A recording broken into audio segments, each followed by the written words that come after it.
हाय दोस्तों, एक बार आप सभी का पुनः स्वागत है हमारे इस ऑनलाइन प्लेटफॉर्म बिंद स्टडी हब पे, जहाँ पे आज हम एक नई सब्जेक्ट शुरुआत करने जा रहे हैं और वो सब्जेक्ट है साइंस। साइंस में हम आज बात करेंगे फिजिक्स के बारे में। और आज से हम जो भी यहाँ पे क्लास में पढ़ाएंगे उसकी आपको पीडीएफ मिल जाएगी हमारे टेलीग्राम चैनल बिंद स्टडी हब में। तो यदि आपको पीडीएफ चाहिए तो बिंद स्टडी हब को ज्वाइन करें। आइए देखते हैं आज फिजिक्स के कुछ बेसिक्स के बारे में। अभी हमारे जो 2-3 पार्ट होंगे उसमें हम फिजिक्स के कुछ बेसिक्स के बारे में कवर करेंगे। तो आज देखते हैं प्रमुख खोज के बारे में जानते हैं। तो देखेंगे आज हम परमाणु की खोज पे जानेंगे। परमाणु के बारे में, परमाणु की खोज किसने की थी? जॉन डाल्टन ने।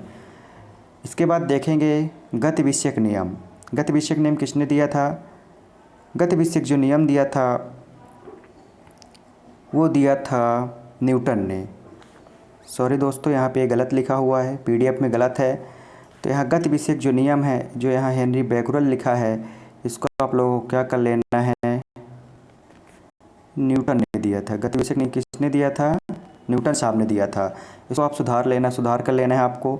रेडियम की बात करें तो रेडियम की खोज मैडम क्यूरी ने की थी। जैसे कि हम अपने पिछला जो हमारा वीडियो था नोबेल प्राइज़ वाला, उसमें हम चर्चा कर चुके हैं कि जो मैडम क्यूरी हैं इन्हें फिजिक्स का 2 बार नोबेल प्राइज़ मिल चुका है। तो काफ़ी इंपॉर्टेंट नाम है। एक बार इनको भौतिकी के लिए और एक बार रसायन के लिए 1903 और 11 में मिल चुका है। तो हमारे लिए काफ़ी इंपॉर्टेंट नाम है। इसके बाद हम बात करेंगे सापेक्षता का सिद्धांत। यहाँ पे अगर देखें तो सापेक्षता का सिद्धांत जो दिया था वो अल्बर्ट आइंस्टीन साहब ने दिया था सन 1905 में। इसको आपको याद रखना है, अल्बर्ट आइंस्टाइन साहब ने दिया था सापेक्षता का सिद्धांत 1905 में। यदि हम बात करें विद्युत चुम्बकीय प्रेरण के सिद्धांत की, तो विद्युत चुम्बकीय प्रेरण का जो सिद्धांत दिया था वो माइकल फैराडे ने दिया था। और ये विद्युत चुम्बकीय प्रेरण का सिद्धांत माइकल फैराडे ने सन 1831 में दिया था। इसको आपको याद रखना है। यदि हम बात करते हैं रमन प्रभाव की बात करते हैं, ये काफ़ी इंपॉर्टेंट है आपके लिए। सीवी रमन वही वैज्ञानिक है जिन्हें सन 1930 में रमन प्रभाव के लिए नोबेल प्राइज़ मिला था भौतिकी के क्षेत्र का। तो इसको आपको याद रखना है। इसके बाद यदि हम बात करें एक्स किरणों की, तो एक्स किरणों की जो खोज की थी वो W.K. रॉन्टजन साहब ने की थी। ये नाम आपको याद रखना है, काफ़ी इंपॉर्टेंट है एक्स किरणें। इसके बाद हम देखेंगे क्वांटम सिद्धांत। क्वांटम सिद्धांत जो दिया था वो मैक्स प्लांक ने दिया था। क्वांटम सिद्धांत जो दिया था वो मैक्स प्लांक ने दिया था। इसके बाद हम देखेंगे फोटोग्राफी। फोटोग्राफी 3 चीज़ों पे होती है, एक तो धातु होती है, एक कागज़ पे होती है और एक फिल्म पे होती है। तो यहाँ पे हम क्या देखेंगे, फोटोग्राफी धातु पे। जो फोटोग्राफी धातु में इस सिद्धांत का प्रतिपादन किया था जे निप्से ने। यदि हम यहीं पे बात करते हैं जो फोटोग्राफी कागज़ में होती है उसका आविष्कार किया था फॉक्स बोर्ड ने। किसने किया था? W. फॉक्स बोर्ड, जो कागज़ में होती है फोटोग्राफी। इसको याद रखना है। यदि हम बात करें जो फिल्म पे फोटोग्राफी होती है उसका आविष्कार जो किया था जॉन कॉर्बेट साहब ने किया था। किसने किया था? जॉन कॉर्बेट साहब ने। इसके बाद आगे देखेंगे जो तैरने का सिद्धांत है, ये काफ़ी इंपॉर्टेंट है। तैरने का सिद्धांत आर्किमिडीज साहब ने दिया था, लॉ ऑफ फ्लोटिंग। इसको आपको याद रखना है। यदि हम बात करते हैं यहीं पे ट्रायोड वॉल्व की, तो जो ट्रायोड वॉल्व का आविष्कार किया था उनका नाम है लेडी फॉरेस्ट। ये आपको याद रखना है, हाल ही में पूछा गया क्वेश्चन है, तो इसको याद रखना है।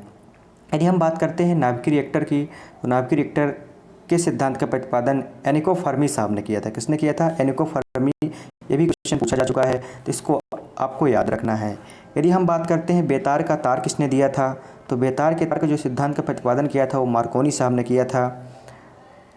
इसके आगे हम देखेंगे विद्युत अपघट्ट का नियम। विद्युत अपघट्ट के नियम किसने दिया था? माइकल फैराडे ने। ये विद्युत अपघट्ट का माइकल फैराडे ने जो नियम दिया था ये सन 1942 में दिया था सन 1942 में दिया था। इसको आप याद रखना है। इसके बाद हम बात करेंगे प्रकाश विद्युत प्रवाह। जो प्रकाश विद्युत प्रवाह है इसके सिद्धांत का प्रतिपादन किया था अल्बर्ट आइंस्टीन साहब ने। तो इसको आपको याद रखना है, अल्बर्ट आइंस्टीन साहब ने प्रकाश विद्युत प्रवाह दिया था। इसको आपको याद रखना है। यदि वहीं पे एक और नियम देखें, विद्युत प्रतिरोध का नियम जो दिया था वो किसने दिया था? ओम्स ने दिया था। किसने प्रतिरोध का नियम दिया था? ओम्स ने दिया था। आवर्त सारणी की बात कर चुके हैं, मेंडलीफ ने दी थी। आपको इन सबको याद रखना है। नाभिकीय रिएक्टर भी आपको याद रखना है। ट्रायोड वॉल्व लेडी फॉरेस्ट का याद रखना है। यदि हम डायोड वॉल्व की बात करें तो इसकी खोज किसने की थी? जे.एस. फ्लेमिंग साहब ने। डायोड वॉल्व जो है इसकी खोज किसने की थी? इसकी खोज की थी जे.एस. फ्लेमिंग साहब ने। तो आपको इसको याद रखना है। इसके बाद हम देखते हैं कण की बात करेंगे। कुछ महत्वपूर्ण कण हैं, उनकी खोज के बारे में बात करेंगे। तो हम यहाँ पे देखेंगे जो प्रोटॉन होता है, प्रोटॉन कण होता है हमारा, मूल कण की ये मूल कण माने जाते हैं। तो प्रोटॉन की जो खोज किसने की थी? गोल्डस्टीन ने की थी। प्रोटॉन के बाद हम देखेंगे जो अपना न्यूट्रिनो है, न्यूट्रिनो की खोज जो की थी वो पाउली ने की थी। किसने की थी न्यूट्रिनो की खोज? पाउली ने की थी। यदि हम बात करते हैं पाई मेसान की, तो पाई मेसान की खोज की थी युकावा साहब ने, युकावा ने की थी पाई मेसान की खोज। और यदि बात करें यह इलेक्ट्रॉन का 274 गुना होता है। जो पाई मेसान है वो इलेक्ट्रॉन का 274 गुना होता है, इसको आपको याद रखना है। इसके बाद हम बात करते हैं फोटॉन की। तो फोटॉन की जो खोज की थी वो आइंस्टीन ने की थी। और फोटॉन ही एक ऐसा कण है जिसका वेग प्रकाश के वेग के बराबर होता है, तो आपको इसको भी याद रखना है। इसके बाद हम बात करते हैं न्यूट्रॉन की। तो न्यूट्रॉन की खोज की थी चैडविक ने। न्यूट्रॉन की खोज किसने की थी? चैडविक ने की थी। इसके बाद देखेंगे इलेक्ट्रॉन। जो इलेक्ट्रॉन हमारा कण होता है, इलेक्ट्रॉन की खोज की थी जे थॉमसन ने। तो यहाँ पे ये हमें याद रखना है, ये काफ़ी इम्पोर्टेंट है। जो फिज़िक्स का बेसिक्स है यहीं से स्टार्ट होता है, तो इसको हमें याद रखना है बहुत अच्छी तरह से।